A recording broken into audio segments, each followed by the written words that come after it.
किसी ज़माने में एक चोर था। वो एक बादशाह के महल में चोरी करने के इरादे से गया। रात का वक़्त था और महल के एक कमरे से बादशाह और उसकी बीवी की गुफ्तगू की आवाज़ आ रही थी। वो खड़े होकर सुनने लगा। अगरचे ऐसा सुनना गलत है, नाजायज़ है, चोरी है, लेकिन चोर तो चोरी ही करने आया था, तो उसे सुनने में क्या चीज़ माने होती। आखिर वो चोर ही तो था।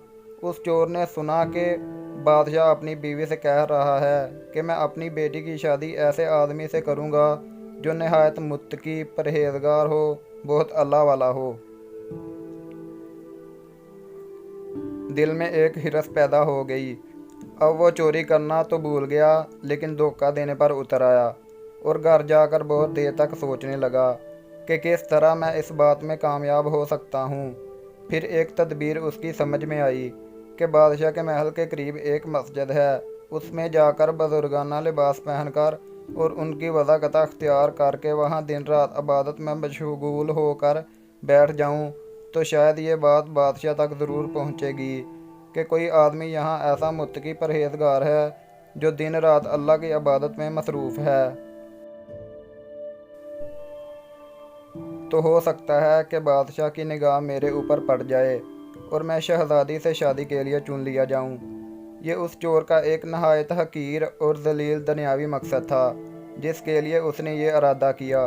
फिर उसने अपने प्रोग्राम के मुताबिक बुजुर्गाना लिबास पोशाक वज़ाकता अख्तियार करके उस मस्जिद में जाकर नमाज़ें, ज़िक्र तलावत, मुराकबा सब शुरू कर लिया। दिन गुजरते रहे और लोगों में शोहरत होती गई कि कोई अल्लाह के बहुत बड़े वली यहाँ आ गए हैं जो दिन रात इबादत करते हैं। यहाँ तक कि ये बात बादशाह तक पहुँच गई कि यहाँ कोई अल्लाह वाले आकर बैठे हैं, जवान, ज़हदो इबादत में लाजवाब, तकवा तहारत में बेनज़ीर।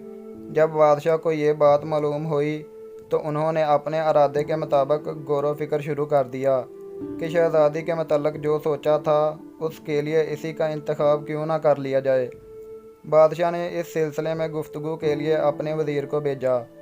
वज़ीर उस शख्स के पास मस्जिद में पहुंचा और बाअदब होकर उससे कहा कि मैं आपकी खिदमत आलिया में बादशाह की तरफ से एक पैगाम लेकर आया हूं। उसने पूछा कि क्या पैगाम है। वज़ीर ने बताया कि बादशाह ने कई साल पहले ये फ़ैसला कर लिया था कि वो अपनी बेटी का निकाह एक ऐसे शख्स से करेंगे जो बड़ा मुत्तकी परहेजगार हो, अल्लाह वाला हो, और वो उसकी तलाश में थे। अब जो नज़र गई तो नज़र इंतखाब आप पर आकर रुक गई है। लिहाजा बादशाह ने मुझे भेजा है कि इस सिलसिले में आपसे गुफ्तगू करूं। ये शख्स जो दरअसल इसी तमन्ना आरज़ू में यहाँ आकर बैठा था, बहुत देर तक वज़ीर की गुफ्तगू सुनता रहा। उसके बाद उसकी आंखों से आंसू जारी हो गए। वज़ीर ने पूछा कि क्या बात है, तो कहने लगा कि आज जो पैगाम लेकर आप आए हैं ये पैगाम मुझे मंजूर नहीं है। वज़ीर ने कहा कि क्यों मंजूर नहीं। उस शख्स ने कहा कि देखिए, मैं साफ साफ बात आपको बताता हूँ कि मैं असल में एक चोर था और एक मरतबा बादशाह के महल में चोरी के इरादे से गया था। फिर जो कुछ भी हुआ उसको सुनाया और उसके बाद उस चोर ने कहा कि मैंने ये वज़ाकता इसी हिर्स की वजह से अख्तियार की थी, लेकिन मैं यहाँ आकर बैठा तो मेरे खुदा ने मुझे अपना बना लिया। अब बस उसके बाद मुझे और किसी की ज़रूरत नहीं। मेरे लिए मेरा खुदा काफ़ी है। बेशक जब इबादत हो जाए, नमाज नमाज हो जाए, ज़िक्र हो जाए और हमारी दीगर इबादतें वाकई इबादतें हो जाएं, तो बेशक ये नमाज़ें और इबादतें इंसान को बुराइयों से रोकती हैं।